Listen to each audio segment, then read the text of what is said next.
The fastest way to reveal a person's character is to watch how they treat someone they think has no power. On a cold Thursday evening in Manhattan, no one in the dining room of Bennett House expected to witness that lesson unfold. Crystal chandeliers scattered warm light across polished oak tables. The soft sound of piano music floated through the restaurant while executives discussed mergers worth millions of dollars over glasses of imported wine. It was the kind of place where reservations were booked weeks in advance and where appearances seemed to matter almost as much as money.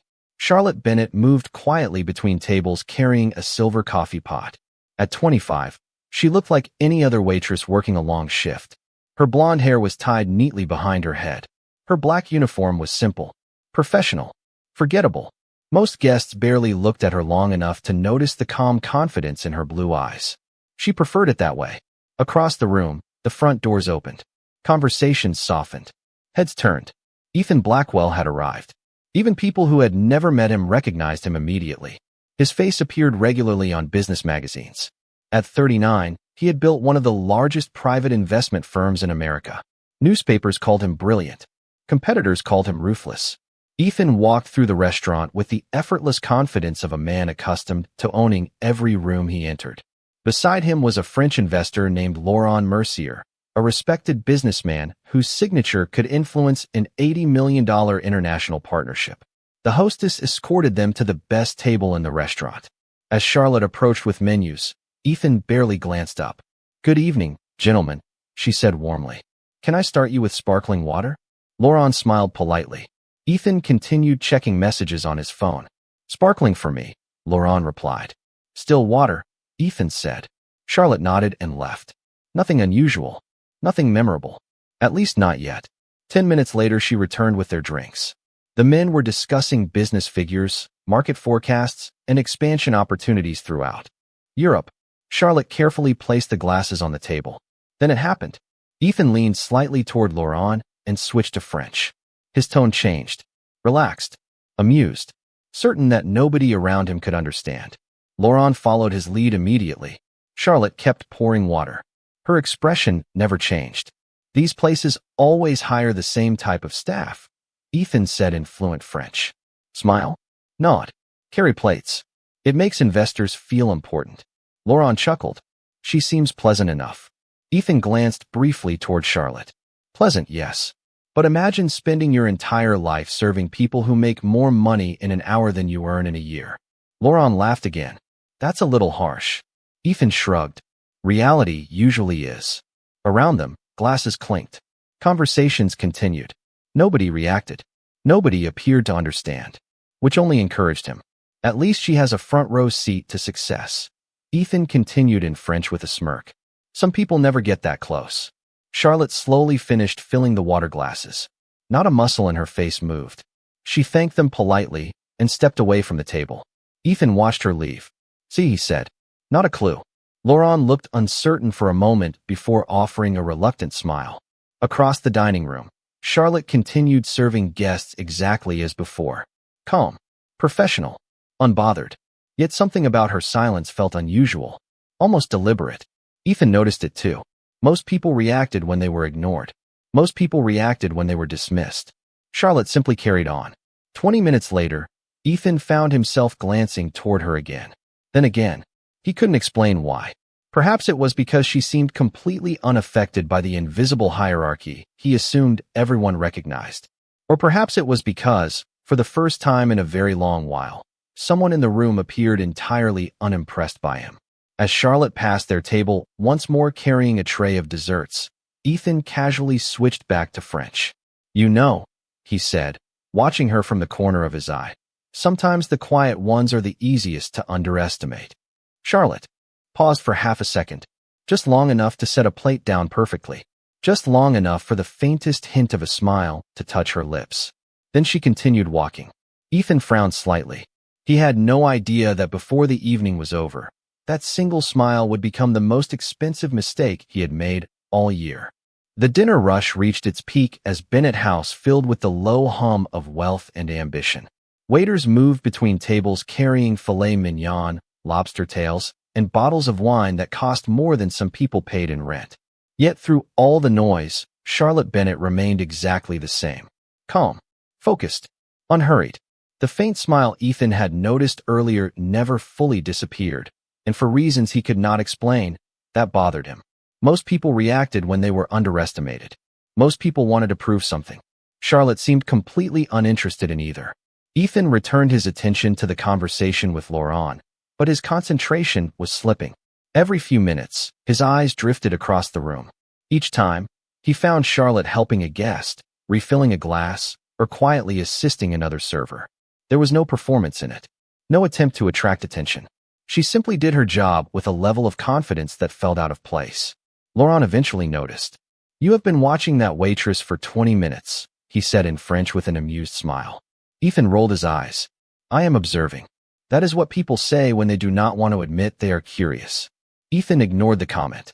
Before he could respond, a younger server approached carrying a tray loaded with drinks. The restaurant was crowded, and the server looked nervous. As he passed one of the tables, a guest shifted unexpectedly in his chair. The young man lost his balance for a second. A glass tilted. Red wine splashed across a white tablecloth. The dining room fell silent. The server froze. His face turned pale. Ethan watched from across the room. In a place like Bennett House, mistakes had consequences. The young man looked as though he was about to apologize when Charlotte appeared beside him. She moved quickly but without panic. She placed a reassuring hand on his shoulder and addressed the guests before they could complain. Within seconds, she had fresh napkins, a replacement tablecloth, and a sincere apology delivered with such grace that the irritation dissolved almost immediately. The guests even smiled. The crisis vanished as quickly as it had appeared. Ethan leaned back in his chair. "Interesting," he said quietly.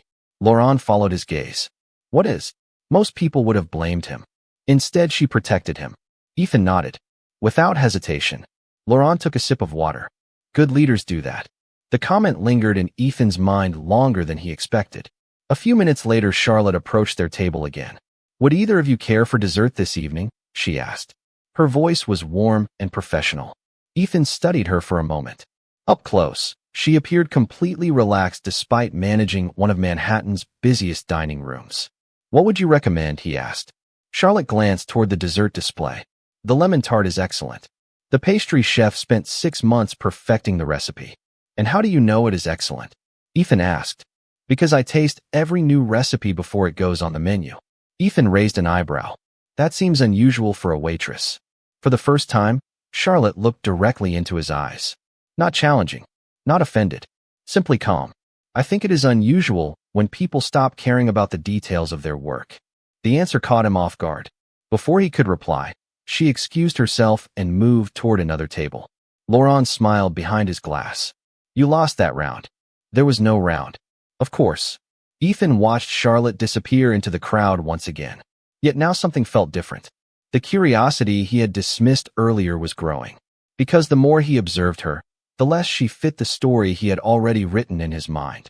And Ethan Blackwell had built an empire on reading people correctly. For the first time in years, he was beginning to wonder if he had made a mistake. The evening moved forward, but Ethan Blackwell could no longer focus entirely on the numbers spread across the documents in front of him. Outside the tall windows, Manhattan shimmered beneath thousands of lights. Inside Bennett House, every table seemed alive with conversation. Deals were being discussed. Partnerships were being formed. Yet his attention kept drifting elsewhere. Charlotte Bennett. It made no sense. He had met senators, technology founders, Fortune 500 executives, and foreign investors worth billions. None of them occupied his thoughts the way a waitress somehow had over the past hour. Laurent noticed immediately. "You are doing it again," he said with a smile. Ethan looked up from the contract. "Doing what?" "Watching her." Ethan glanced toward the dining room. Charlotte was helping an elderly couple near the fireplace. She knelt beside their table, patiently explaining the menu while the woman adjusted her reading glasses. There was something unusually genuine about the interaction. No rush, no performance, just simple kindness. Ethan looked away. "I am observing the staff." Laurent laughed. "You are one of the worst liars I have ever met." Before Ethan could respond, a commotion interrupted the room. It was not loud, just enough movement to draw attention. Near the entrance, a distinguished older woman had accidentally dropped her purse. several items scattered across the polished floor. A few guests glanced over. Most returned to their conversations. Charlotte reacted instantly. She crossed the dining room before anyone else moved. Within seconds, she was gathering the woman's belongings with care. A small notebook, reading glasses, a folded photograph. The older woman smiled gratefully. Charlotte handed everything back and remained beside her for a moment longer, making sure she was comfortable before returning to work. The exchange lasted less than a minute. Yet Ethan noticed something unusual. The woman was not an ordinary guest. He recognized her immediately. Margaret Holloway, one of the most respected investors in the hospitality industry. A woman whose recommendations influenced entire corporate boards. Laurent followed Ethan's gaze. Do you know her? Everyone in my industry knows her. Then perhaps your waitress just impressed someone. Important. Ethan leaned back thoughtfully. Perhaps. Several minutes later, Charlotte returned to their table carrying dessert menus. Her movements remained calm and precise. Have you decided? She asked. Laurent ordered the lemon tart. Ethan surprised himself by doing the same. Charlotte smiled politely and disappeared toward the kitchen. Laurent folded his arms. I think you are trying to understand her. Ethan remained silent. You are not used to mysteries. Everyone has a story. True, Laurent said. But most people reveal theirs quickly. She does not. The observation lingered. Ethan had spent his career reading motivations, predicting behavior, understanding leverage. Yet Charlotte offered none of the usual clues. She never mentioned ambitions, never sought attention, never appeared impressed by status. It was almost as though she existed entirely outside the world that governed everyone else in the room. When the desserts arrived, Ethan noticed something else. The lemon tart was exceptional, balanced, precise. Every detail felt intentional. You were right, he admitted as Charlotte set the plates down. About the dessert. I know, she replied with a faint smile. Ethan looked up. There was humor in her eyes. Genuine humor. Not arrogance. Not sarcasm. For the first time all evening, he almost smiled back. Almost. Then something unexpected happened. A man in an expensive suit approached their table. He was one of the restaurant's managers. His expression carried visible concern. Miss Bennett, he said quietly. The supplier from Paris is on the phone again. They are insisting there is a problem with tomorrow's shipment. Charlotte's expression remained calm. I will take care of it. They only speak French, the manager added. And nobody can understand what they are trying to explain. Ethan exchanged a quick glance with Laurent. The manager looked stressed. Charlotte looked completely unbothered. It is fine, she said. I will call them back. Then she walked away toward the private office near the back of the restaurant. Ethan watched her disappear through the door. Laurent slowly lowered his fork. Neither man said a word. But for the first time that evening, a new possibility entered Ethan's mind. What if the smile Charlotte had given earlier was not patience at all? What if it was confidence? The office door near the back of the restaurant closed softly behind Charlotte. From across the dining room, Ethan could still see the frosted glass panel that separated the small office from the main floor. He told himself to return to the contract on the table. He told himself the supplier issue had nothing to do with him. Yet several minutes passed, and his attention remained fixed on that door. Laurent noticed and smiled quietly. You realize this has become personal curiosity now. Ethan ignored him. Then the office door opened. Charlotte stepped back into the dining room, carrying a small notepad. Her expression had not changed. No stress. No frustration. Nothing. She crossed the room toward the manager, who immediately stood from his chair. Did they explain the shipment issue? He asked. Charlotte nodded. The inventory count was entered incorrectly on their side. That was all. That was all. The manager blinked. We have been trying to solve that problem for 3 hours. It took 6 minutes, Charlotte replied gently. Then she handed him the notepad and returned to serving guests as though nothing unusual had happened. Ethan watched the exchange carefully. 6 minutes. A supplier in Paris. A conversation nobody else in the restaurant could handle. Yet she acted as if it were routine. Laurent slowly set down his fork. Interesting. Ethan leaned back. Very. You were thinking about what happened earlier. Ethan knew exactly what Laurent meant. The French conversation. The smile. The pause when Charlotte had looked at him after he made his remarks. At the time he had assumed she understood nothing. Now he was no longer certain. Across the room, Charlotte was helping another table. She moved with the same quiet confidence she had displayed all evening. No hint that anything significant had occurred.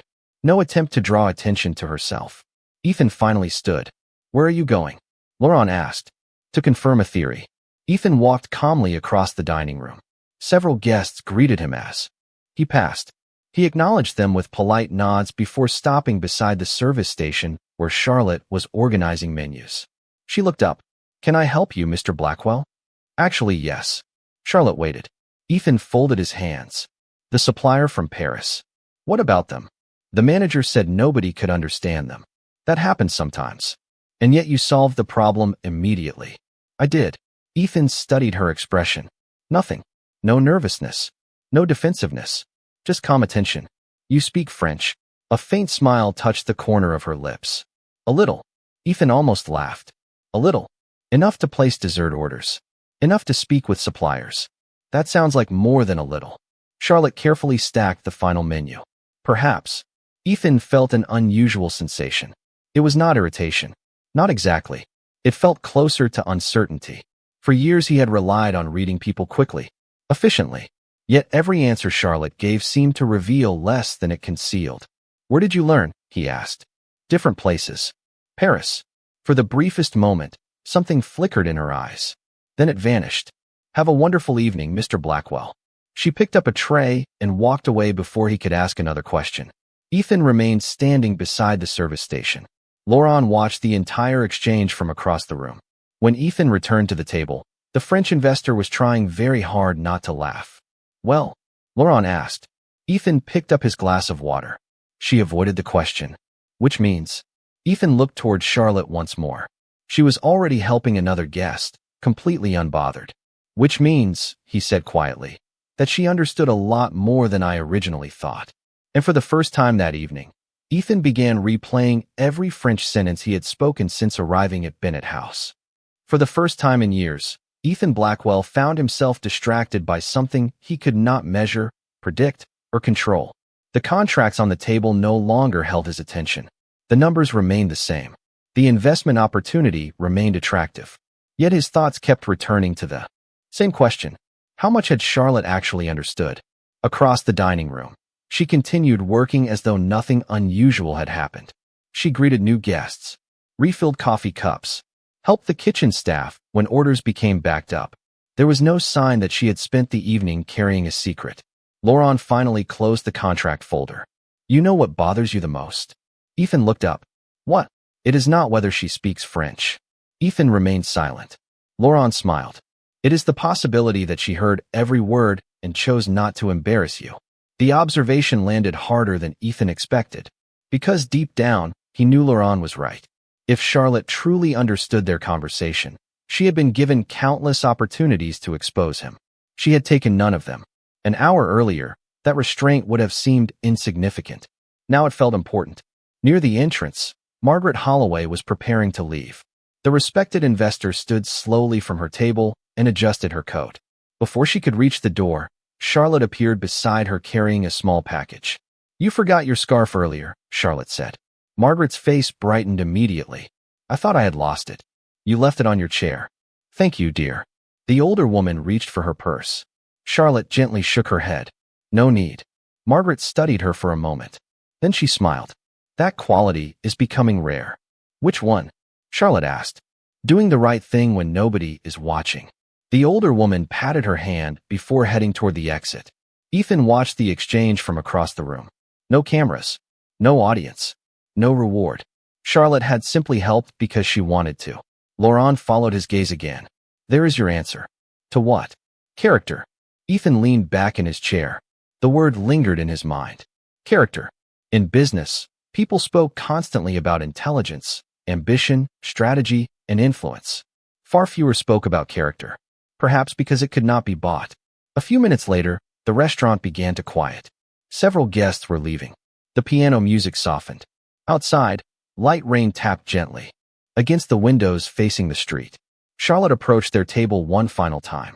"Can I bring you gentlemen anything else this evening?" Ethan looked at her carefully. Not as a waitress. Not as a stranger. As a person he was trying to understand. "Actually," he said, "I have a question. That seems to be becoming a habit." There was the slightest trace of humor in her voice. Laurent nearly laughed. Ethan ignored him. Why do you work here? Charlotte tilted her head slightly. Because it is a restaurant. That is not what I mean. I know.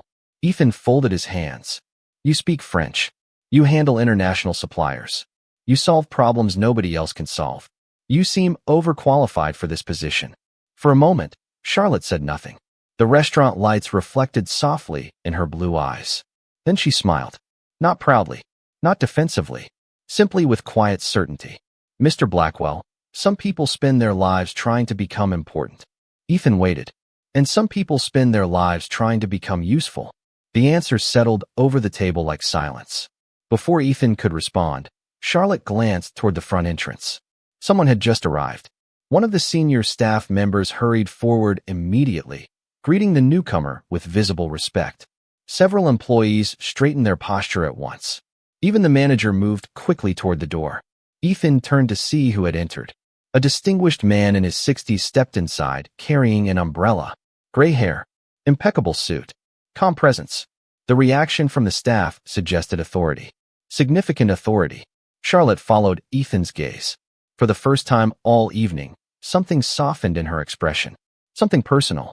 Then, before Ethan could ask another question, she quietly excused herself and began walking toward the man at the entrance. The moment the distinguished man entered the restaurant, the atmosphere shifted in subtle ways that only observant people would notice.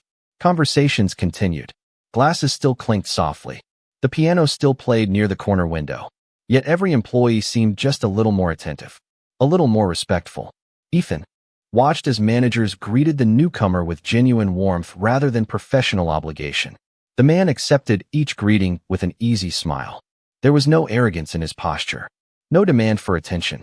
Yet somehow he commanded it anyway. Charlotte crossed the dining room toward him. For the first time that evening, Ethan saw her drop the careful distance she maintained with everyone else. Her smile became real, personal, the kind of smile that reached her eyes. The older man opened his arms and Charlotte hugged him briefly. Not dramatically, not publicly, just naturally, like two people who cared about each other. Ethan frowned slightly. Do you know who that is? Laurent asked. No, you look concerned. I am curious. Laurent laughed quietly. That is becoming a pattern. Near the entrance, Charlotte and the man exchanged a few words before he handed her a folded document. She reviewed it quickly. He listened while she pointed to several sections. Then, to Ethan's surprise, the older man nodded as though receiving instructions rather than giving them. The exchange lasted less than a minute. Yet something about it felt unusual. The balance was wrong. The dynamic did not resemble a manager speaking with an employee. It looked more like mutual respect. Across the room, Margaret Holloway had not left after all. She was standing near the coat check speaking with another guest. When she noticed the older man, her face immediately brightened. She walked directly toward him. The two shook hands warmly. Ethan watched carefully. Margaret Holloway rarely went out of her way to greet anyone. Not unless they mattered. Very much. Interesting, Laurent murmured. Ethan nodded slowly. Very. A few minutes later, Charlotte returned to her duties while the older man moved toward a private dining area near the back of the restaurant. Staff members greeted him with obvious admiration as he passed. Ethan's curiosity finally overcame his patience. He signaled one of the servers. Can I ask you something? The young man smiled politely. Of course, sir. Ethan glanced toward the private dining room. The gentleman who just arrived. Recognition flashed across the server's face. Oh, Mr. Bennett. Ethan repeated the name silently. Bennett. It sounded familiar. He seems respected. The server looked almost confused by the understatement. Respected? He built this place. Ethan felt something click. He owns the restaurant. The entire group, the server replied. 6 locations in New York. 3 in Connecticut. 2 in Boston. Everyone loves working for him. Ethan looked toward the private dining room again. Suddenly the pieces began arranging themselves into a pattern. Not a complete pattern, but enough to raise new questions. And Charlotte? Ethan asked casually. The server smiled immediately. Miss Bennett. Ethan noticed the choice of words. Not Charlotte. Not the waitress. Miss Bennett. Yes. The young man seemed about to answer. Then another employee called for assistance near the kitchen. Sorry, sir. I need to help with the table. Before Ethan could ask another question, the server hurried away. Miss Bennett. The words echoed in Ethan's mind. Across the dining room, Charlotte was speaking with guests once again. Calm, professional, unchanged. Yet now Ethan could not stop noticing the details. The confidence. The way managers listened when she spoke. The way senior staff naturally deferred to her judgment. The way nobody seemed surprised when she handled problems beyond her job description. For hours he had been searching for an explanation. Perhaps the explanation had been standing in front of him the entire time. And somewhere deep inside, a realization was beginning to form. If Charlotte truly was connected to the owner, then the assumptions Ethan had made earlier that evening were not merely wrong. They were about to become deeply embarrassing. The rain outside grew steadier as the evening approached its final hour. Most of the guests had finished dinner. The atmosphere inside Bennett House softened from business intensity to quiet conversation. Yet Ethan Blackwell felt more unsettled than when he had arrived. The certainty he normally carried into every room had slowly been replaced by questions. Too many questions. Across the dining room, Charlotte continued working as though nothing had changed. If she noticed the attention she was receiving from him, she gave no sign. She simply moved from table to table, checking on guests, helping staff, and solving problems before they could grow larger. Ethan watched as a young hostess approached her carrying a reservation book. The hostess looked worried. Charlotte listened carefully, reviewed the pages, then offered a few calm suggestions. Within moments the young woman was smiling again. It was a small interaction, easy to miss. Yet Ethan noticed something important. The hostess did not speak to Charlotte like an employee speaking to another employee. She spoke with trust, the kind that had been earned over years. Laurent finally stood from the table and stretched. "I need coffee." Ethan barely looked up. "Get two." Laurent laughed. "You are distracted again." "Maybe." "No. Definitely." As Laurent walked toward the coffee station, Ethan found himself replaying the entire evening from the beginning. The French conversation, the supplier call, the reaction of the staff, the arrival of Richard Bennett. Every detail pointed toward the same conclusion. Yet he still lacked proof. Then fate handed him exactly what he needed. Near the front entrance, a framed photograph had been placed on a decorative table beside several awards. Ethan had passed it earlier without paying attention. Now, with the dining room quieter, he noticed it clearly. Curiosity pulled him from his chair. He walked across the room and stopped in front of the display.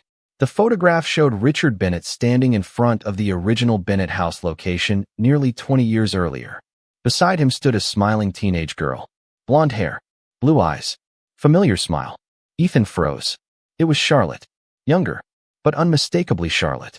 Below the photograph sat a small engraved plaque.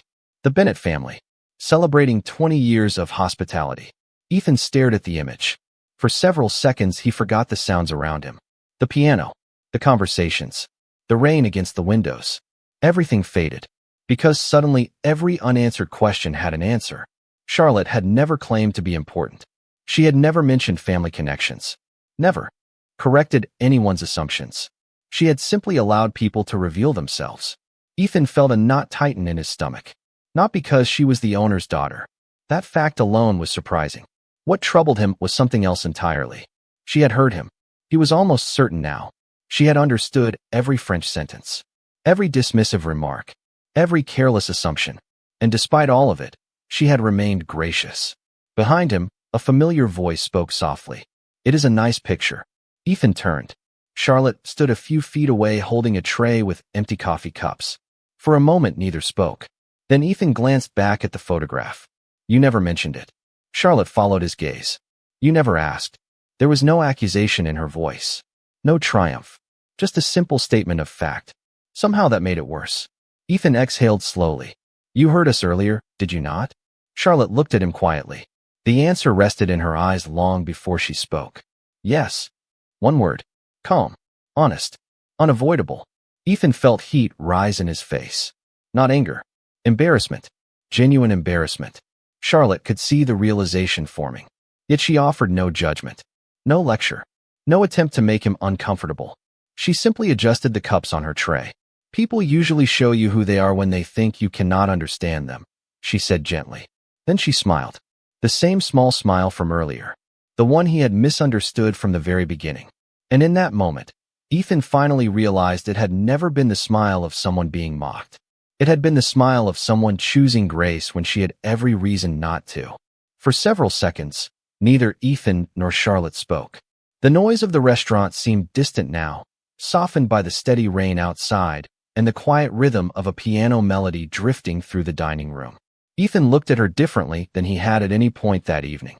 Not as a waitress, not as an employee, not as someone he could categorize within seconds. He looked at her as a person who had quietly dismantled every assumption he had made without raising her voice even once. Charlotte offered a polite nod and began to step away. Then a voice called from across the room. Charlotte. Both turned. Richard Bennett was standing near the entrance to the private dining area. Several managers stood nearby, waiting for instructions regarding a late evening meeting. Charlotte smiled immediately. Excuse me, she said. Ethan watched as she crossed the room. Richard greeted her warmly. They spoke for a moment before he placed a hand on her shoulder with unmistakable pride. The gesture was small, natural, yet it confirmed everything. There was no doubt anymore. Charlotte Bennett was not simply connected to the owner. She was family. Laurent joined Ethan beside the photograph display. I take it you finally solved the mystery. Ethan exhaled slowly. Apparently everyone knew except me. Laurent laughed softly. Not everyone. Only the people paying attention. Ethan glanced toward Charlotte. That is the problem. What is? I thought I was paying attention. Across the room, Richard Bennett was now speaking with several senior staff members. Charlotte reviewed documents alongside him. Ethan noticed something interesting. Richard listened carefully whenever she spoke. Not out of politeness. Out of respect. The same respect he would give a trusted executive. A trusted partner. A trusted successor. The realization settled heavily in Ethan's mind. He remembered every French sentence he had spoken earlier. Every careless remark. Every assumption hidden behind confidence. Suddenly, they sounded much worse than they had at the time. Nearby, Margaret Holloway approached Richard Bennett and greeted him warmly.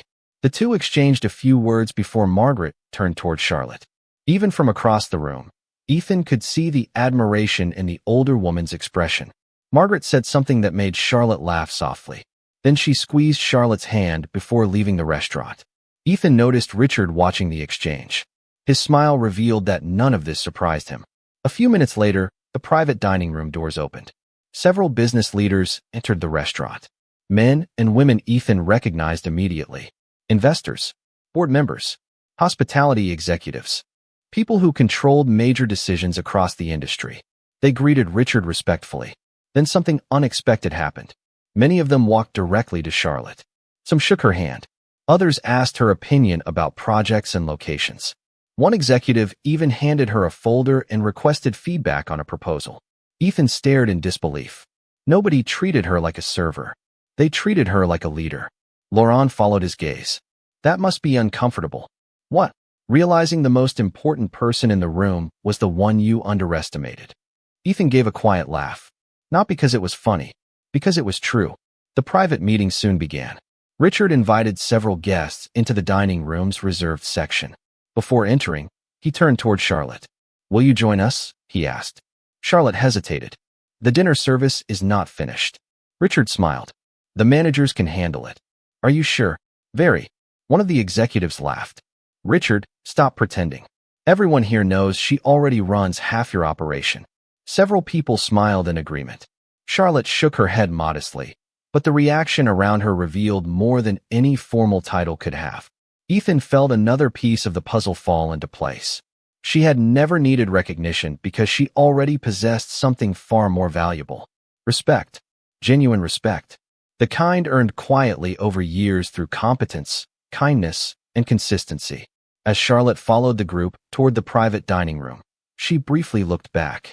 Her eyes met Ethan's across the restaurant. There was no triumph in her expression, no satisfaction at proving him wrong. Only the same calm grace she had shown all evening. Then she disappeared through the doors alongside some of the most influential people in the industry, leaving Ethan standing in the dining room with a realization he could no longer ignore. Wolf had taught him how to recognize power. But tonight, for the first time in a long time, he was learning the difference between power and character. Nearly an hour later, the private meeting finally ended. The rain outside had stopped. Manhattan's streets reflected the city lights like ribbons of silver stretching into the distance. Inside Bennett House, The last guests were finishing their coffee. Staff members quietly prepared for closing. Ethan remained seated near the window, staring at the empty glass in front of him. Laurent had already left for his hotel, leaving him alone with his thoughts. Throughout his career, Ethan had built a reputation for seeing opportunities before anyone else. He could evaluate companies in minutes, predict markets months ahead, identify strengths and weaknesses with remarkable accuracy. Yet tonight he had failed at something far simpler. He had misjudged a person. The private dining room doors opened. Conversations resumed as executives and investors exited the meeting. Many stopped to shake Richard Bennett's hand before leaving. Others exchanged business cards and final comments about future projects. Several paused to speak with Charlotte. Once again, Ethan noticed the same pattern. Respect. Genuine respect. Not because of her family name. Not because of wealth. Because she had earned it. Eventually, the crowd thinned. Richard Bennett remained behind, speaking with managers. Charlotte walked through the dining room, checking on the final details before closing. She adjusted a table setting, thanked a dishwasher for staying late, and helped a hostess carry menus back to the front desk. The smallest tasks received the same attention as the largest. Ethan stood slowly. For a moment, he considered leaving. It would be easier, more comfortable. But comfort had never built anything worthwhile. He crossed the room toward her. Charlotte looked up as he approached. Mr. Blackwell. Charlotte. For the first time all evening, neither of them rushed to fill the silence. The restaurant felt different now. Quieter. More honest. Ethan took a breath. I owe you an apology. Charlotte studied him calmly. For what? Ethan almost smiled. The question itself revealed her character. She could have listed several reasons. She chose not to. For making assumptions. He glanced briefly toward the photograph display near the entrance. For deciding who you were before I knew anything about you. Charlotte listened. Without interrupting. I thought I understood people. Ethan continued. Tonight proved otherwise. The silence that followed felt surprisingly comfortable. Charlotte folded her hands lightly. Most people make assumptions. That does not make them harmless. She nodded slightly. No, it does not. Ethan looked around the restaurant. The staff. The managers. The guests preparing to leave. You could have embarrassed me. Charlotte smiled softly. Would that have helped anyone? The answer struck him harder than any criticism could have. Because she was right. Humiliation would have changed nothing. Grace had changed everything. A few moments later, Richard Bennett approached. Charlotte, we are ready whenever you are. Then he noticed Ethan standing beside her. Richard extended his hand immediately. Ethan Blackwell. I have heard good things. Ethan shook it. The feeling is mutual. Richard smiled. Charlotte tells me very little about people. So if she speaks positively, I pay attention. Ethan glanced toward her. Charlotte looked mildly embarrassed by the compliment. Richard laughed softly. That humility comes from her mother, not me. Before leaving, he placed a hand on Charlotte's shoulder. The same proud gesture Ethan had noticed earlier. Then he stepped away to speak with another manager. Ethan watched him go. He seems proud of you. Charlotte looked toward her father.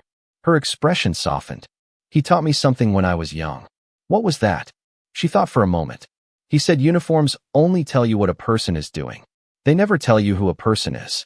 Ethan absorbed the words quietly. Somewhere beyond the windows, the city continued moving. Cars passed. Lights glowed. Lives unfolded. Yet inside Bennett House, a simple truth settled into place. Ethan extended his hand. I am glad I met you, Charlotte. She shook it. I am glad you stayed long enough to learn. As Ethan walked toward the exit, he paused one final time beside the old family photograph. Then he smiled to himself and stepped into the cool Manhattan night, carrying something more valuable than a business deal. A lesson. Because money could open doors. Power could command attention. But character was different. Character revealed itself quietly. And the people who possessed the most of it rarely felt the need to announce it.